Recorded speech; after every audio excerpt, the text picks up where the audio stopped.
The young nurses couldn't stop snickering as the old woman fumbled with the four-stand for the third time that morning. They didn't know that those same weathered hands had once held together the torn flesh of dying soldiers under cannon fire. They didn't know that the woman they mocked had saved more lives in a single night than they would in their entire careers. And they certainly didn't know that in exactly 48 hours, a four-star general would walk through those hospital doors, fall to his knees before her, and call her the reason he was still alive. But I'm getting ahead of myself. Let me tell you how Margaret Chen became both the most ridiculed and most revered person at St. Augustine's Hospital. Before we begin, if you're enjoying this story, please hit that like button, subscribe to the channel, and comment below telling me where you're watching from. I love hearing from listeners around the world, and your support helps me bring you more stories like this one. Now, let's continue. Margaret Chen was 63 years old when she walked through the pristine glass doors of St. Augustine's Hospital for her first day of work. The automatic doors whooshed open with a sound that reminded her of the field hospital ventilation systems from another lifetime, but she pushed the thought away. That was the past. This was her new beginning. The fluorescent lights hummed overhead as she approached the nurses' station on the 4th floor. Her orthopedic shoes squeaked slightly on the polished linoleum, each step measured and careful. She'd bought them specifically for this job, along with 3 new pairs of scrubs in navy blue. After 35 years away from nursing, she wanted to look professional. "Can I help you?" A young woman with a sleek ponytail and perfectly applied eyeliner looked up from her computer. Her name tag read, Brittany RN. She couldn't have been more than 26. "I'm Margaret Chen. Today's my first day. I'm assigned to this floor." Brittany's eyebrows rose slightly. "Oh, you're the new hire." There was a pause, heavy with unspoken words. "Okay. Let me get charge Nurse Simmons." Margaret stood at the counter, her hands clasped in front of her, while Brittany disappeared down the hallway. She could hear whispers, giggles even, drifting back. She'd expected this. She knew what she looked like to them, an old woman trying to do a young person's job. Charge Nurse Simmons appeared, a brisk woman in her 40s with an efficient smile. "Mrs. Chen, welcome. I understand you've been out of nursing for quite some time." 35 years, Margaret said steadily. "But I kept my license current, and I completed all the required continuing education courses and the refresher program." Of course, Simmons said, though her tone suggested she had doubts. "Well, technology has changed quite a bit. We'll pair you with one of our younger nurses for the first few weeks. Brittany, why don't you show Mrs. Chen around?" Brittany's smile was tight. "Sure thing." For the next 2 hours, Margaret followed Brittany through the ward, learning the locations of supply closets, the layout of patient rooms, and the workings of the electronic medical record system. The computer part was harder than she'd anticipated. Her fingers, so sure when handling bandages and needles, fumbled on the keyboard. "It's like this," Brittany said, not quite hiding her impatience as she demonstrated the charting system for the 3rd time. "You click here, then document in this field. It's really not that complicated." Margaret nodded, making notes on the small pad she'd brought. Around them, other nurses went about their duties with the casual confidence of people who'd been born into this digital world. They glanced at Margaret with barely concealed amusement. At lunch, Margaret sat alone in the break room with her packed sandwich. Through the doorway, she could hear the whispered conversation at the nurses' station. "Did you see her trying to use the automatic blood pressure cuff? She looked at it like it was alien technology." That was a male voice, probably Justin, the nurse she'd been introduced to briefly. "I know. And the 4-pump? She had to ask me 4 times how to program it." Brittany's voice carried easily. "I don't understand why they hired someone so old. Like, is she even going to be able to keep up? Did you hear she hasn't worked since the 80s? The 80s? That's like ancient history. Medicine was completely different." They all laughed. Margaret took another bite of her sandwich, chewing slowly. She'd heard worse. Much worse. She'd been called worse things by soldiers delirious with fever and pain. This was nothing. But it still stung. The first week was brutal. Every piece of equipment seemed designed to confound her. The electronic medication dispensing system. The digital thermometers that connected via Bluetooth. The beds that adjusted with touch-screen controls. Margaret had learned nursing when thermometers were made of glass and mercury, when charts were written by hand, when you memorized medication interactions because there was no computer to check for you. On Tuesday, she struggled with the new 4 pumps, her fingers clumsy on the small buttons. A patient's alarm kept beeping, and she couldn't figure out how to silence it. Brittany swept in with an exaggerated sigh and fixed it with 2 button presses. Maybe try writing down the steps? Brittany suggested in that overly sweet tone that was somehow worse than outright rudeness. On Wednesday, Margaret was helping transfer a patient and moved too slowly. The patient, a cantankerous man recovering from hip surgery, barked, "What are they doing, hiring nurses from the retirement home now?" The young nurses within earshot laughed.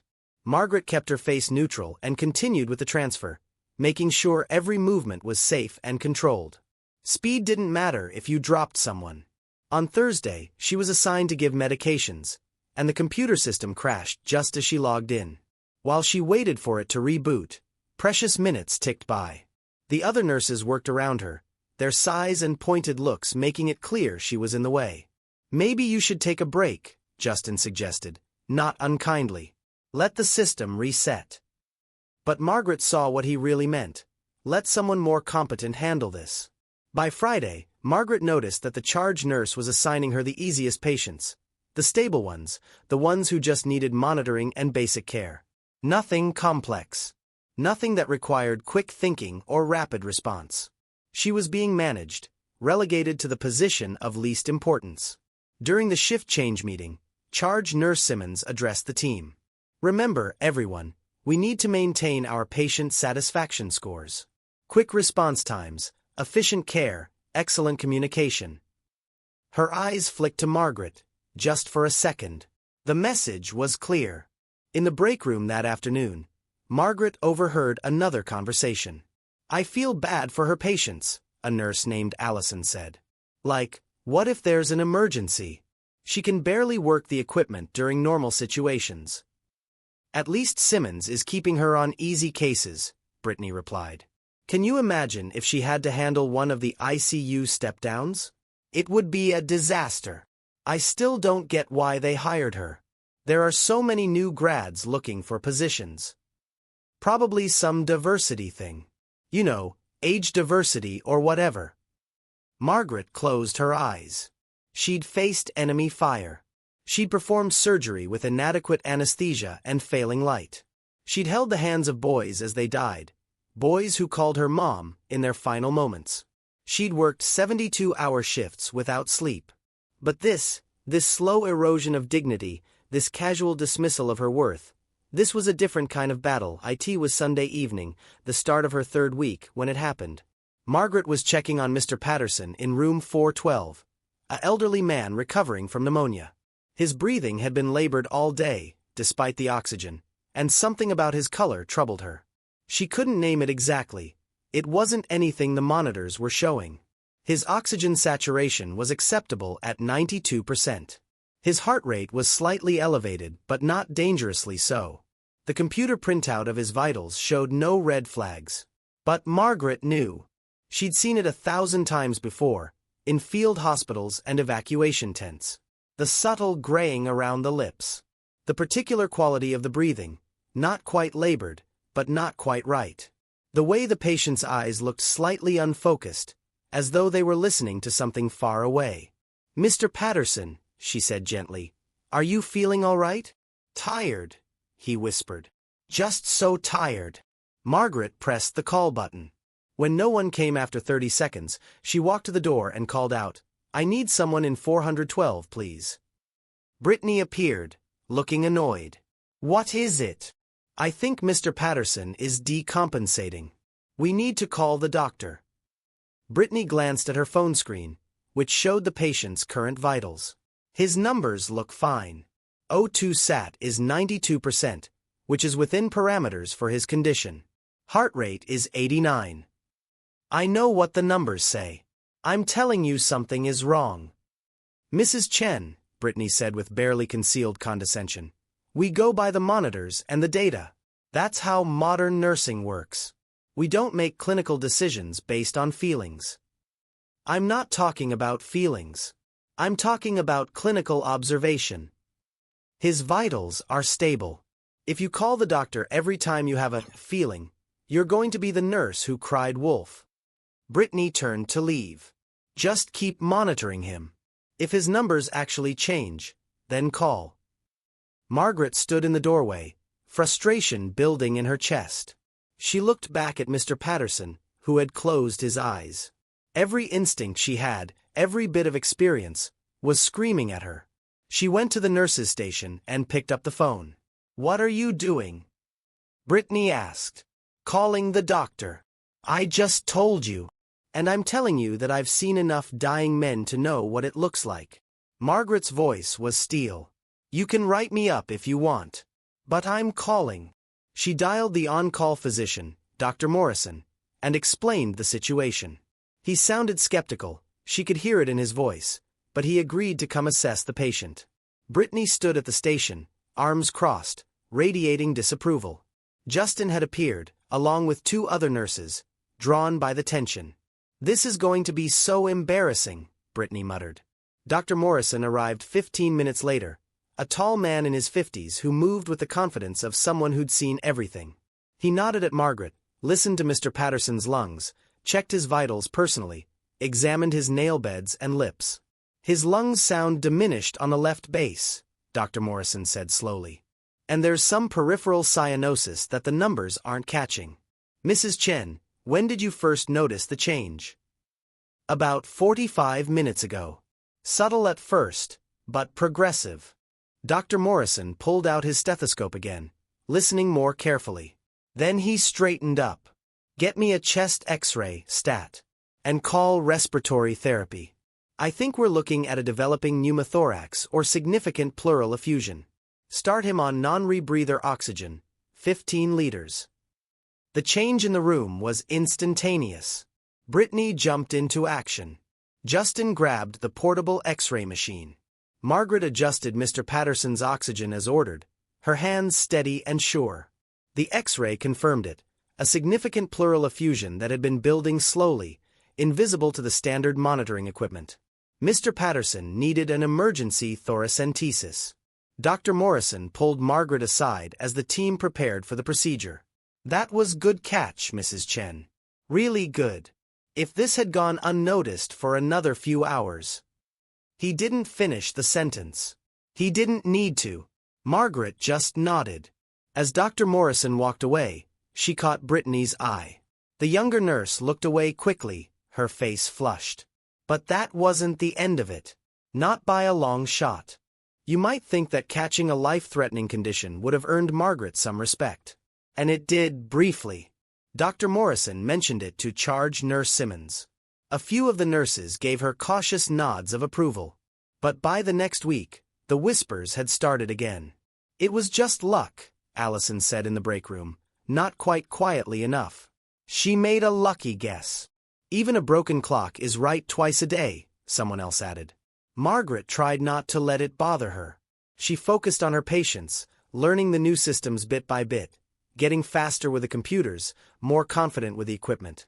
She still made mistakes, pressing the wrong button, forgetting a step in the documentation process, and each mistake was noticed, commented upon, sometimes laughed about. In the 3rd week, she was assigned to a patient who needed a complex wound dressing change. It was the kind of wound that required careful debridement and a multi-layer dressing system. Margaret had done thousands of these, though admittedly not with the modern materials. She gathered her supplies and entered the room, where a young woman named Keisha was recovering from a car accident that had left her with severe road rash and surgical incisions.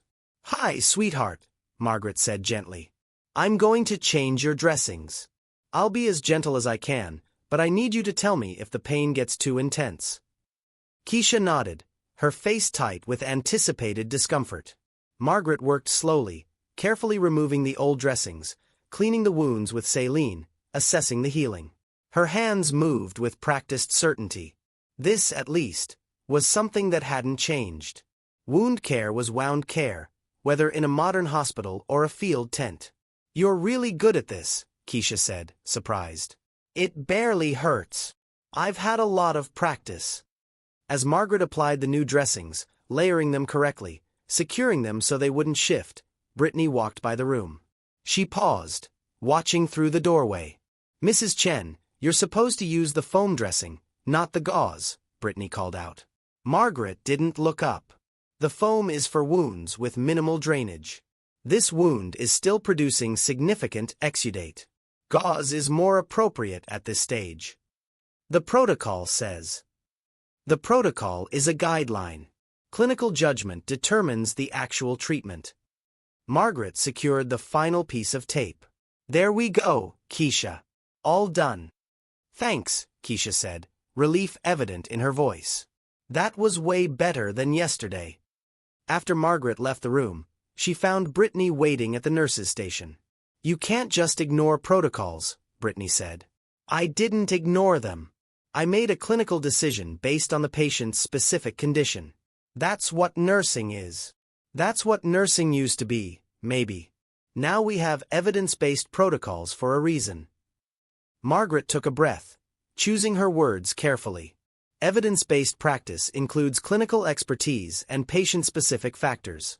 The protocol is important, but it's not a replacement for assessment and judgment. Brittany's jaw tightened. "You know what? Fine. Do it your way. But when Simmons asks why you're not following procedure, that's on you." Margaret watched her walk away and felt the weight of every one of her 63 years. It was a Tuesday morning, 2 months into Margaret's tenure at St. Augustine's, when everything changed.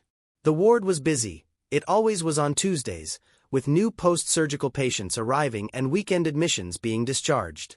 Margaret was at the medication cart, carefully checking her orders against the patient list, when she heard a commotion near the elevators.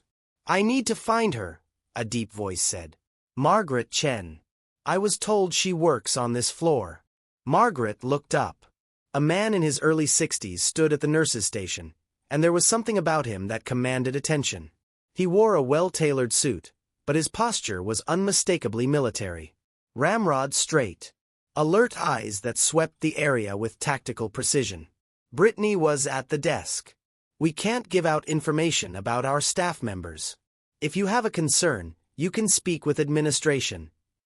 "I don't have a concern. I need to find her." The man's voice was controlled but urgent. "Margaret Chen. Late 50s or early 60s. Chinese American. She was a combat nurse in." "I'm here." Margaret had stepped out from behind the medication cart. Her hands were trembling slightly, though she wasn't sure why. The man turned, and his face transformed. Disbelief, then joy, then something like reverence washed across his features. "Nurse Chen," he breathed. "My God. I've been looking for you for 40 years. Margaret stared at him, her mind racing backward through decades. His face was older, heavier, more lined. But the eyes, those eyes she remembered. Young and terrified, staring up at her from a stretcher.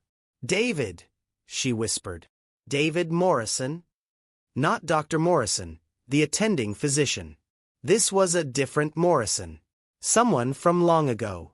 "Yes," he said, and his voice cracked. "Yes, it's me." And then this man, this clearly important and powerful man, crossed the floor and embraced her. Margaret stood frozen for a moment, then slowly raised her arms to return the hug. When they separated, she saw tears on his face. "I can't believe it's you," he said. "I've been trying to find you for decades. After I recovered, after I was sent back to the States, I tried to track you down. But there was no record. They said you'd left the service, disappeared. I thought." He paused. "I thought maybe you hadn't made it." Margaret's throat was tight. "I left nursing. After the war, I couldn't. I needed to step away." "I understand." He gripped her hands. "But you're here now. You came back." The entire nurses' station had gone silent. Every nurse on the floor was watching, including Brittany, whose mouth was slightly open. "Who is he?" Justin whispered to Allison. Before anyone could answer, 2 more men in suits appeared from the elevator, looking slightly out of breath. "General, you can't just run off like that."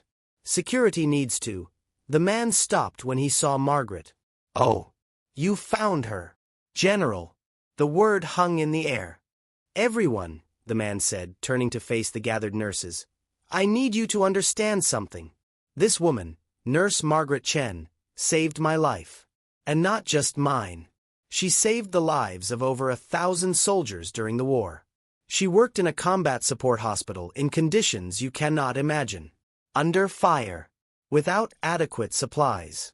Often without electricity or running water. He looked back at Margaret, his eyes shining.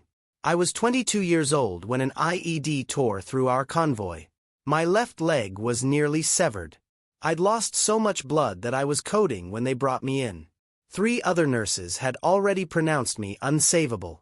Too much damage, too much blood loss, other patients who had better chances. The ward was absolutely silent now.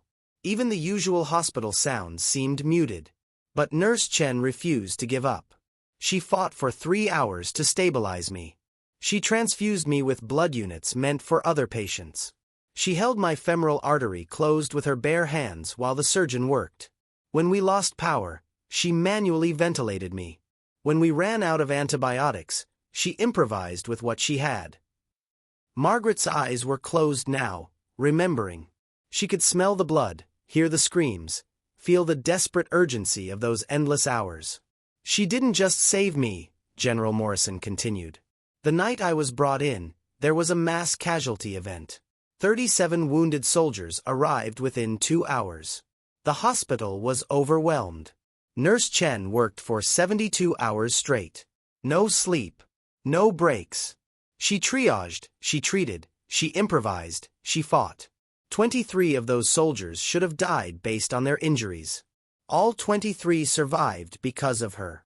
He turned to face Margaret fully. After I recovered, I made it my mission to find you. To thank you. I became a general, he laughed slightly.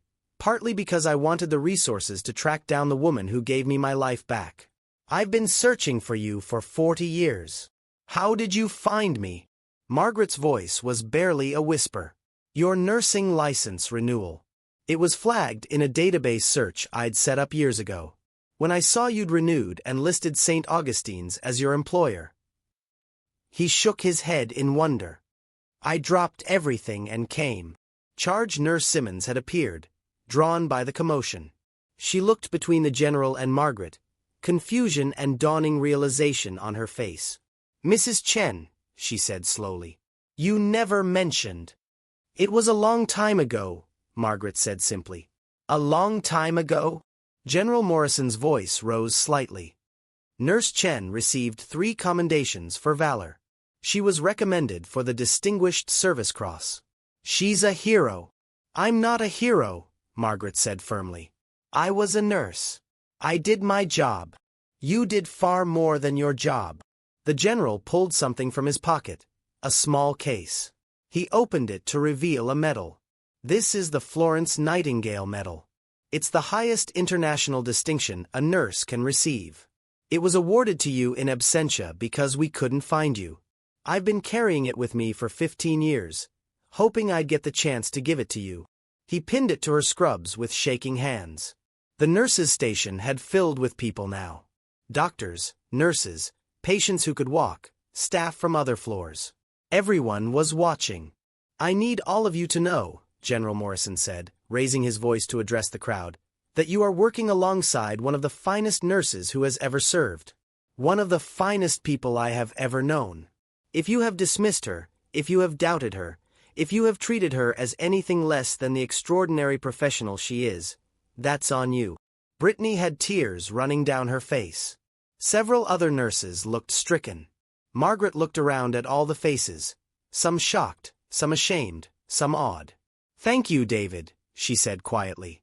But like I said, I was just doing my job. And that's all I want to do here. Just be a nurse. Just a nurse, General Morrison repeated, smiling through his tears. There's no just about it. After General Morrison left, with promises to return, to stay in touch, to make sure Margaret received all the recognition she deserved, the ward was transformed. Charge Nurse Simmons called an immediate staff meeting. She was pale, her usual brisk confidence shaken. "I owe Mrs. Chen an apology," she said to the assembled nurses. "We all do. I assigned her only easy cases because I assumed she couldn't handle complex ones. I doubted her clinical judgment. She glanced at some of the younger nurses, I allowed a culture where she was not treated with the respect she deserved." Brittany was crying openly now. "Mrs. Chen, I'm so sorry. I was horrible to you. I was condescending and dismissive, and you never said anything. You never mentioned what you'd done." Margaret looked at the young nurse with kind eyes. "What would I have said? I used to be important, so respect me?" "That's not how respect works. And honestly, Brittany, you were doing your job. The equipment is new to me. I was slow. Those were fair observations. But I was mean about it," Brittany insisted. "I mocked you." "Yes," Margaret agreed. "You did. But you're young. You'll learn that there's more than one way to be competent, more than one kind of knowledge. Some people learn that lesson earlier than others." Over the next few days, the story spread throughout the hospital. People Margaret had never met stopped her in the hallways to shake her hand. The hospital administrator, a woman named Dr. Patricia Reeves, called her to her office. "Mrs. Chen, I want to apologize on behalf of the hospital. If we had known about your background, you would have treated me differently," Margaret finished. "But why? The medals don't make me a better nurse now. The recognition doesn't change my skill level with your computer systems. I'm still learning. I still need help with the equipment. I'm still slow sometimes." Dr. Reeves smiled. "Perhaps. But your clinical judgment, your experience, your ability to see what others miss, that's invaluable. I'd like to discuss creating a mentorship program, with you as a senior mentor. And I'd like to invite you to speak at our next Staff Development Day." Margaret considered this. "I'll think about it." What Margaret didn't expect was how her relationship with the other nurses would evolve. Brittany became her shadow, eager to learn everything she could. But it was a different kind of teaching relationship now. "Mrs. Chen," Brittany said one afternoon, "can you teach me how you knew Mr. Patterson was decompensating? Like, what exactly were you seeing that I missed?" They were in the break room, and several other nurses had gathered, listening. "It wasn't any one thing," Margaret explained. "It was a pattern. The gray color around his mouth, that suggested poor perfusion. The quality of his breathing, not the rate, but the sound, the effort. The way he kept closing his eyes, like he was retreating inward. I've seen that in soldiers going into shock. The body knows before the monitors do." "But how do we learn to see that?" Justin asked. "Time. Attention. You learn to trust your observations as much as your instruments. The monitors are tools, but they're not infallible. Sometimes a patient is crashing before the numbers reflect it." She paused, remembering. In combat hospitals, we didn't have monitors. We had stethoscopes, our hands, our eyes. You learn to read a patient's body like a book. The tension in their muscles, the temperature of their skin, the sound of their voice. Every detail mattered because it was all we had. Over the following weeks, Margaret began teaching informal classes during lunch breaks. Old school nursing, Brittany called it, though Margaret laughed at that term. She taught them how to assess a wound without relying only on measurements. How to read pain in a patient who couldn't communicate verbally. How to improvise when equipment failed. How to stay calm in chaos. "The machines will fail," she told them. "The computers will crash.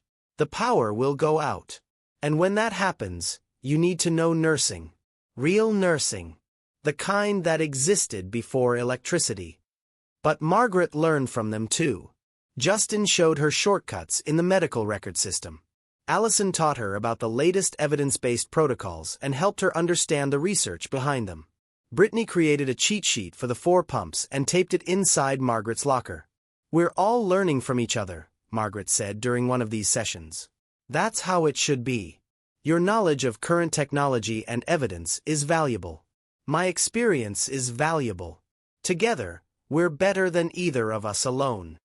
It was Allison who found the articles. She'd started researching Margaret's military service and discovered declassified reports, news stories, first-hand accounts from soldiers who'd been treated at Combat Support Hospital Echo in the war. One afternoon, she brought her tablet to the break room where several nurses had gathered. "Mrs. Chen, I found this," she said hesitantly. "An article written by a journalist who was embedded with your unit. Is it okay if I read some of it?" Margaret tensed but nodded. Allison read, "What I witnessed at CSH Echo defies description. The wounded arrived in waves, bloodied, burned, broken. The noise was deafening. Helicopters, generators, screaming. And in the center of it all was Nurse Margaret Chen, moving with a calmness that seemed impossible given the circumstances. I watched her triage 30 patients in 40 minutes, making split-second decisions about who could wait and who needed immediate intervention. I watched her argue with a surgeon who wanted to abandon a patient, insisting she could stabilize him, and she did. I watched her train local nurses on the fly, demonstrating techniques while simultaneously treating casualties." Allison looked up. "There's more. It talks about a day when the hospital was hit by mortar fire." Margaret's jaw tightened. "You don't need to read that part." But Allison was already reading. "When the first mortar hit, most of us dove for cover. Nurse Chen didn't. She was in the middle of a procedure, holding pressure on a soldier's severed artery. She didn't move, didn't flinch. She kept working as debris rained down around her. When I asked her later why she didn't take cover, she said simply, 'If I let go, he dies.'" The break room was silent. "The journalist estimates you treated over 1,500 patients during your deployment," Allison said quietly. "The survival rate at your hospital was 37% higher than the average for combat hospitals in the theater." Brittany was crying again. "And we made fun of you for being slow with the four-pump." Margaret reached out and squeezed her hand. "Different skills for different circumstances. In a stable hospital with modern equipment, speed with technology matters. In a combat zone with failing systems, you need different skills. Both are valid." But Justin shook his head. "No, Mrs. Chen. We were wrong. We judged you without knowing anything about you. We assumed that because you were older and unfamiliar with our systems, you were less capable. We were arrogant." "You were young," Margaret corrected gently. "There's a difference. Arrogance is refusing to learn from your mistakes. You've all learned. That's what matters." Over the next several weeks, more details of Margaret's service emerged. General Morrison returned several times, and each time he brought others. Soldiers Margaret had treated, nurses she'd worked with, doctors who'd served alongside her. One afternoon, a man in his late 50s appeared at the nurses' station. He was in a wheelchair, missing both legs below the knee. "I'm looking for Margaret Chen," he said. Margaret was at the medication cart. She turned, looked at him, and her eyes widened. Tommy Rodriguez. "You remember me," the man said, wonder in his voice. "Of course I remember you. You were 19. You kept asking me to call your mother, tell her you were okay." "You did," Tommy said, his voice thick with emotion. "Even though you weren't supposed to. Even though it was against protocol. You found a way to get a message to her. It meant everything." He wheeled closer. "I wanted you to know, I'm married. I have 3 kids. I'm a teacher. I have a good life. And I wouldn't have any of it without you." These visits continued. A steady stream of people whose lives Margaret had touched, had saved, had changed. Each one with a story. Each one grateful. The hospital's PR department wanted to do a press release. Local news stations called. But Margaret refused all publicity. "I don't want attention," she told Dr. Reeves. "I just want to be a nurse." "You are a nurse," Dr. Reeves replied. "The finest this hospital has ever seen." 3 months into Margaret's tenure at St. Augustine's, on a quiet Wednesday night shift, everything came to a head. Margaret was working the overnight shift with Brittany, Justin, and 2 other nurses. The ward was understaffed. 3 people had called in sick, and tension was high. They were managing 28 patients between them. At 2:47 a.m., The power flickered. Then died. Emergency lights came on, casting an eerie red glow. The constant hum of machines, monitors, for pumps, ventilators, suddenly stopped. For a moment, there was absolute silence. Then alarms began blaring. Backup generators should have kicked in immediately. They didn't. What's happening? Brittany's voice was high with panic. Power outage, Justin said, pulling out his phone to use as a flashlight. The generators should. Why aren't the generators working? Margaret was already moving. Brittany, check on all the patients on ventilators. Manual ventilation, now. Justin, check all the 4 drips. Anything critical needs to be maintained manually. You too, she pointed at the other nurses. Go room to room, make sure no one's coding. Move. But the protocols. One of the nurses started. There are no protocols for this, Margaret said sharply. Just training and common sense. Go. The hospital's backup communication system crackled to life. Code orange. Code orange. Power failure hospital-wide. Engineering estimates 30 to 45 minutes to restoration. All units. Manual operations. Repeat. Manual operations. 30 to 45 minutes. An eternity in a hospital. Margaret's mind shifted into a mode she hadn't accessed in decades. This was what she'd trained for. This was what all those years in combat had prepared her for. Chaos. Failure. Improvisation. Everyone listen to me, she called out, her voice cutting through the panic. We have done this before. Nurses have been doing this for centuries. Before we had electricity, before we had monitors, before we had computers.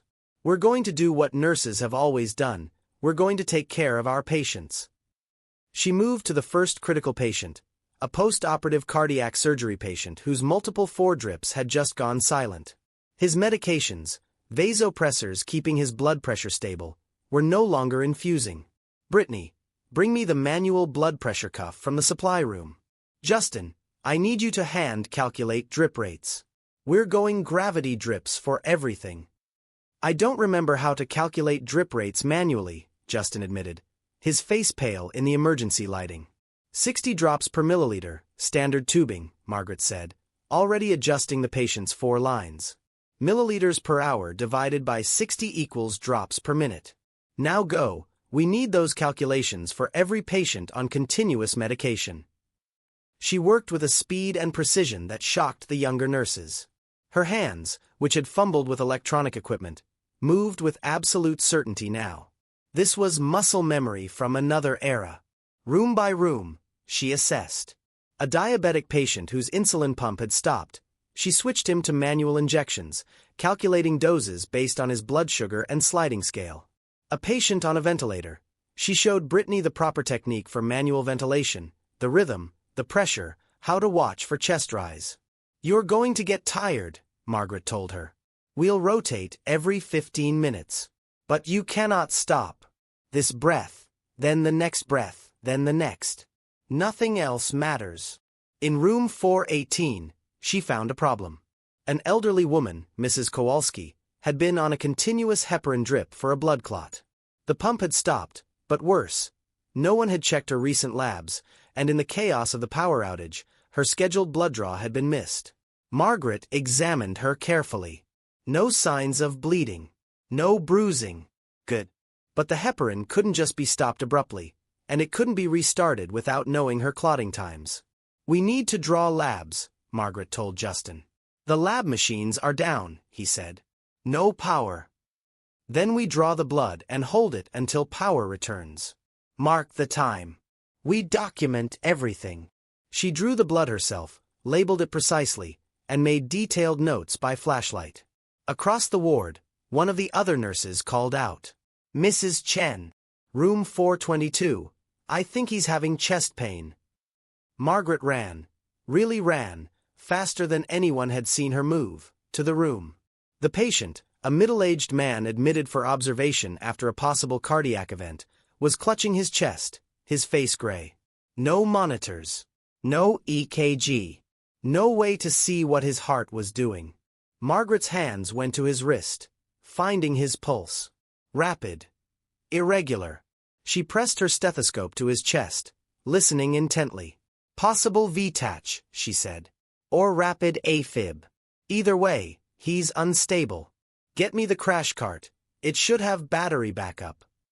But when Brittany rolled the crash cart over, they discovered the battery was dead. Someone had forgotten to keep it charged. Okay, Margaret said, her voice absolutely calm. We do this the old way. Brittany, call for a doctor. Any doctor, stat. Justin, get me aspirin, 325 milligrams. You, she pointed to another nurse. Oxygen. Non-rebreather mask, highest flow the tank will give us. She positioned the patient, elevated his legs slightly, loosened his clothing. Her fingers stayed on his pulse, monitoring. Sir, I need you to stay calm, she told him. I know you're scared, but I need you to breathe slowly for me. In through your nose, out through your mouth. That's it. She talked to him steadily, her voice a lifeline in the darkness. She monitored his pulse, his breathing, the color of his skin, the temperature of his extremities. Everything the monitors would have told her, she read from his body. Dr. Morrison, the attending physician, not the general, arrived, breathless. By flashlight, he examined the patient. We need to cardiovert if this is VTach, he said. No power for the defibrillator, Margaret told him. The manual crash cart battery. Dead. Dr. Morrison's face showed his panic for just a moment. Then he looked at Margaret, and something in her steady gaze calmed him. Okay, he said. Okay. What do we have? Aspirin, oxygen, and time, Margaret said. And I think this might be SVT, not VTach. The pulse pattern feels different. She'd seen enough arrhythmias in her life to know them by touch. Dr. Morrison trusted her assessment. Vagal maneuvers, he decided. If it's SVT, we might convert him. They tried, Valsalva, carotid massage. On the third attempt, Margaret felt the pulse shift under her fingers. Slow. Steady. Regular. There, she breathed. He's converted. Dr. Morrison confirmed it with his stethoscope. How did you know? The pulse, Margaret said simply. You can feel arrhythmias if you know what to look for. The next 40 minutes were a masterclass in nursing fundamentals. Margaret moved from room to room, teaching as she went. She showed the younger nurses how to assess neurological status without machines, pupil response, grip strength, orientation questions. She demonstrated proper manual blood pressure technique, explaining the sounds they should hear, the feel of the pulse under their fingers. Technology has made us better nurses in many ways, she said as she worked. But it's also made us dependent. When it fails, we need to remember the basics. A patient started having a seizure. Without monitors, without emergency lighting in his room, Margaret had to manage it by touch and sound.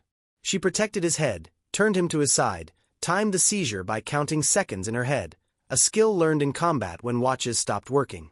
2 minutes, 15 seconds, she reported when Dr. Morrison arrived. Generalized tonic-clonic. No signs of aspiration. Another patient, disoriented by the darkness and the alarm, tried to climb out of bed. Margaret caught her, gentle but firm, and talked her through the confusion. It's okay, sweetheart. Just a power outage. We're all safe. Let's get you comfortable. When the lights finally flickered back on at 3:32 a.m., 45 minutes after the failure, the entire ward had survived without a single serious adverse event. As the machines hummed back to life, as the normal sounds of the hospital resumed, the nurses gathered at the station. They were exhausted, sweating, shaking slightly from adrenaline. Brittany looked at Margaret with awe. You were incredible. You just knew what to do. For everything.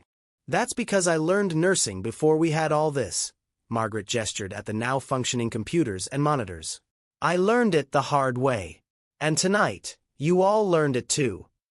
Justin was shaking his head in wonder. I couldn't calculate drip rates.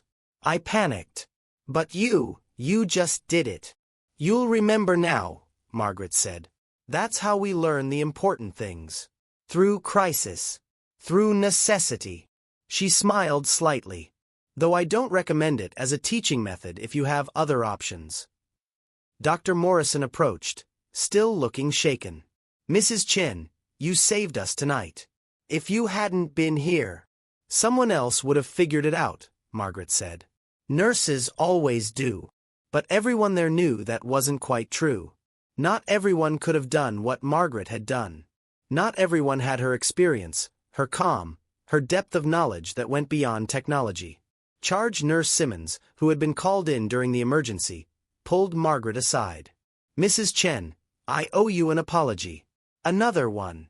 I thought your old-school nursing was outdated. I thought the way you insisted on teaching the basics was quaint.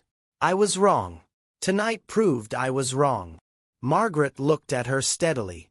You weren't entirely wrong. Technology is important. The new methods, the evidence-based protocols, they're all valuable. But they're tools. When the tools fail, you need to know the craft underneath. Will you help us? Simmons asked. Will you help us train all our nurses in these fundamentals? Not as an extra thing, but as core curriculum. Margaret considered. Yes. But only if we also commit to teaching them the technology properly. It's not either-or. It's both. Old and new together. In the weeks following the power outage, St. Augustine's Hospital underwent a quiet revolution. Margaret developed a training program she called Back to Basics. Every nurse, regardless of experience level, went through it. Manual blood pressure, pulse assessment, calculating medication doses by hand, recognizing clinical deterioration without monitors. But she insisted on something else too, that the younger nurses teach classes on the new technology, the latest protocols, the cutting-edge research. We teach each other, she told the assembled nursing staff at the first mandatory training session. I learn from you. You learn from me. That's how we build a strong team. The program became so successful that other hospitals asked to replicate it. Margaret found herself traveling to give lectures, something she'd never imagined doing. At one such lecture, a young nurse raised her hand. But Mrs. Chen, isn't there a risk of being too focused on the basics? Shouldn't we be embracing new technology? Absolutely, Margaret said. Embrace it. Master it. Use it to provide better care. But understand what it's doing and why. Know what to do when it fails. The technology should serve you. You shouldn't serve the technology. Back at St. Augustine's, the culture had shifted dramatically. New nurses were paired with experienced nurses for mentorship, but the experienced nurses were also learning from the new grads about the latest evidence and techniques. Brittany, who had been Margaret's harshest critic, became her closest colleague. She followed Margaret on rounds, absorbing everything, asking endless questions. Why did you come back to nursing? Brittany asked one day during a rare quiet moment. After 35 years away, after everything you'd been through, why come back? Margaret was quiet for a long time. Because I missed it. The war. It broke something in me. I couldn't nurse anymore. Every patient reminded me of the soldiers I couldn't save. Every code, every emergency brought back memories I couldn't handle. So I walked away. I became an accountant. A safe, quiet job where no one's life depended on me. She looked at Brittany. But nursing, real nursing, it's a calling. And you can ignore a calling for a while, but it never really leaves you. After my husband died, after my children were grown, I realized I had time. And I realized I wanted to nurse again. To remember who I was before the war changed me. Do you regret coming back? Brittany asked. After how we treated you? Margaret smiled. No. You all taught me something important. You taught me that knowledge comes in many forms. Your generation understands things I don't. You question protocols I took for granted. You push for evidence when I might have relied on tradition. You made me a better nurse. We were awful to you. You were human. We all are. Margaret squeezed her hand. And you learned. That's what matters. 6 months after Margaret started at St. Augustine's, the hospital held a special ceremony. The lobby was filled with people. nurses, doctors, patients, administrators, and soldiers. So many soldiers. General Morrison was there, of course. But he'd brought others. 37 men and women, all of whom had been treated at CSH Echo during Margaret's deployment. Some were in wheelchairs. Some walked with prosthetics. Some bore visible scars. All were alive. "These are just the ones I could find," General Morrison told the crowd. "Just the ones who could make it here today." But Nurse Margaret Chen treated over 1,500 patients during her deployment. The vast majority survived. That's not normal. That's not average. That's exceptional. Dr. Reeves, the hospital administrator, stepped to the podium. "Today, we are dedicating the 4th floor nursing station to Margaret Chen. It will be known as the Chen Station, in honor of her service both to our country and to this hospital." A plaque was unveiled. Margaret stood beside it, uncomfortable with the attention, but gracious. But the real moment came after the ceremony, when the soldiers lined up to speak with her. One by one, they told their stories. "You held my hand while they amputated my leg without adequate anesthesia. You wrote letters to my family when I couldn't move my arms. You sang to me when I was dying. I wasn't dying anymore after that. You told me I was going to make it, and I believed you. I don't think I would have fought so hard if I hadn't believed you." Margaret listened to each one, tears streaming down her face. She'd forgotten so many of them, the faces blurred together after so many years. But they remembered her. Tommy Rodriguez, the teacher with the prosthetic legs, stepped forward last. "Mrs. Chen, I brought my students." Behind him stood a group of middle schoolers, shy and wide-eyed. "I wanted them to meet a real hero. I tell them about you every year. I tell them that heroes don't always look like what we expect. Sometimes they're quiet. Sometimes they're older women who don't ask for recognition. Sometimes they're nurses who just show up and do their job." He looked at his students. "Sometimes heroes are the people everyone underestimates." Margaret addressed the students. "I'm not a hero. I was a nurse who did her job in difficult circumstances. The real heroes are these soldiers who fought for their country, who survived terrible injuries, who rebuilt their lives. I just helped where I could." But one of the students, a girl of about 13, raised her hand. "Miss Chen, my mom's a nurse. She says people don't respect nurses enough. They think it's just like following orders. But you showed it's not, right? You showed that nurses save lives." Margaret smiled at her. "Your mother is absolutely right. Nursing is one of the most important professions there is. Never let anyone tell you it's just following orders. It's assessment, judgment, knowledge, compassion, and courage all combined. Be proud of your mother." A year after Margaret started at St. Augustine's, she was working a regular shift when a young woman was brought into the emergency room. Car accident. Severe injuries. The trauma team stabilized her and brought her up to the 4th floor for monitoring. Margaret was assigned as her nurse. The woman's name was Rachel Morrison, 24 years old. Multiple fractures, internal bleeding that had been surgically repaired, and a long road to recovery ahead. As Margaret checked her vitals, the young woman stirred slightly. "Nurse," she whispered. "I'm here, sweetheart. You're safe. You're at St. Augustine's Hospital. You were in a car accident, but you're going to be okay." "My dad. Did someone call my dad?" "What's his name?" "We'll make sure he knows you're here."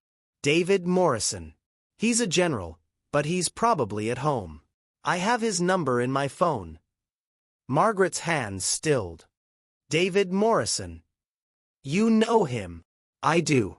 I'll call him right now."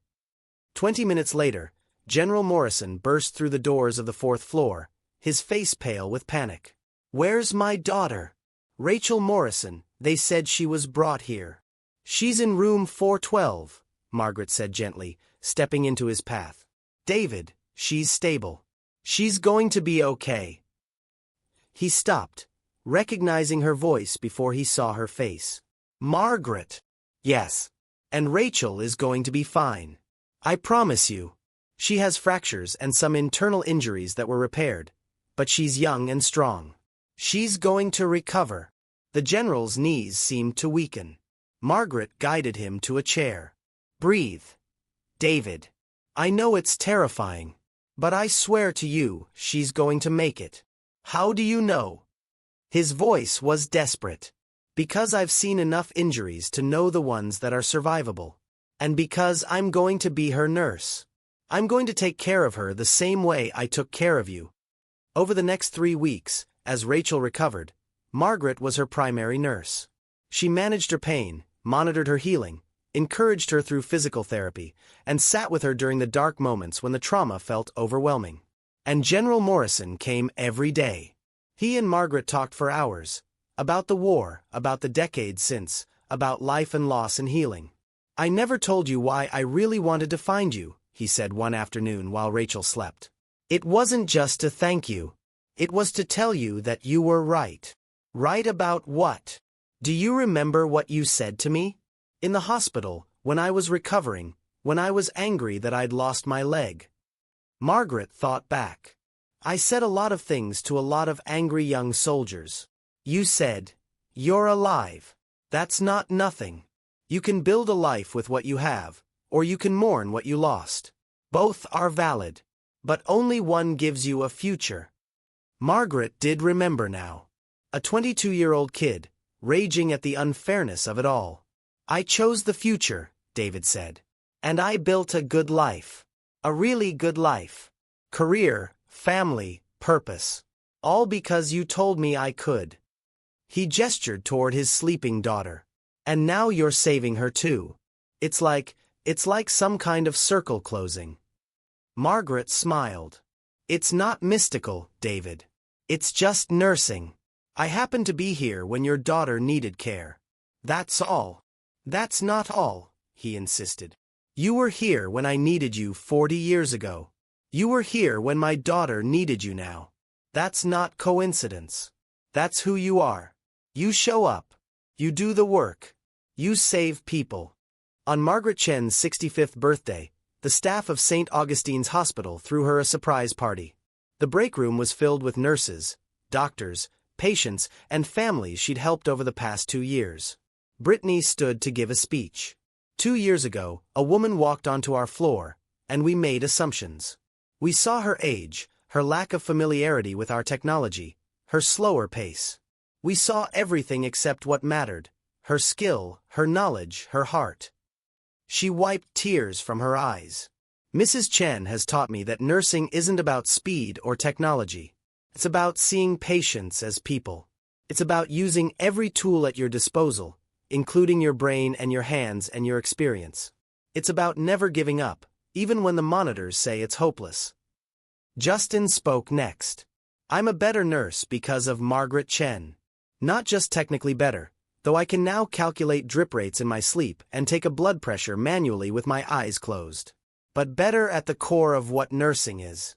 I see my patients differently now. I trust my judgment. I know when to follow protocols and when to question them. One by one, people shared stories. The patient whose life she'd saved when she caught the subtle signs of decompensation. The family she'd comforted through an impossible loss. The new nurse she'd mentored through a difficult first year. The doctor she'd taught to trust nursing judgment. Rachel Morrison was there too, walking now with only a slight limp. Mrs. Chen saved my life. But more than that, she helped me through the hardest time in my life with dignity and compassion. She never pitied me. She never treated me like I was broken. She treated me like I was strong, and eventually, I believed it. When it was Margaret's turn to speak, she stood slowly. She looked around the room at all these faces, young and old, people she'd worked with, people she'd cared for, people who'd taught her as much as she'd taught them. When I came back to nursing after 35 years away, I didn't know if I still belonged in this profession. The world had changed so much. Medicine had changed. And I'd changed too. The war had marked me in ways I didn't fully understand. She paused, gathering her thoughts. But what I learned here is that nursing, real nursing, doesn't change. The tools change. The technology changes. The protocols change. But the heart of it, the core of what we do, that stays the same. We show up for people in their most vulnerable moments. We use our knowledge and our hands and our hearts to help them heal. That's what it was 40 years ago, and that's what it is now. You all taught me something crucial, she continued. You taught me that there's always more to learn. That every generation of nurses brings something new and valuable. That experience is important, but so is innovation. That tradition matters, but so does progress. She looked directly at Brittany. And you taught me that people can change. That first impressions aren't final judgments. That grace and forgiveness and growth are always possible. There wasn't a dry eye in the room. General Morrison stood up. I have something to say too. Margaret, you've spent your life refusing recognition. You declined medals, turned down interviews, avoided publicity. But there's one thing I did without asking your permission, and I hope you'll forgive me. He pulled out an envelope. I contacted the Nursing Hall of Fame. I submitted your story, your service record, letters from the soldiers you saved, documentation of your work here. And they agreed. You're being inducted next month. Margaret Chen, you're going into the Nursing Hall of Fame. Margaret's hand went to her mouth. David, you deserve this, he said firmly. And more importantly, future nurses deserve to know your story. They deserve to know that nursing is one of the most important, most difficult, most noble professions there is. You represent the very best of what nursing can be. 3 years after Margaret Chen started at St. Augustine's Hospital, nursing students from the local university came for clinical rotations. On their first day, their instructor brought them to the 4th floor, to the Chen Station. This station is named after Nurse Margaret Chen, the instructor said, pointing to the plaque. She's 71 years old now, and she still works here 3 days a week. If you're lucky enough to work with her during your rotation, pay attention. You're learning from a living legend. The students whispered among themselves, impressed and intimidated. When Margaret arrived for her shift, they watched her with wide eyes. She moved slowly. Her arthritis was worse these days. She still had to ask for help with some of the newer computer systems. She took longer than the younger nurses to complete her tasks. But when a patient coded, Margaret was the first one in the room.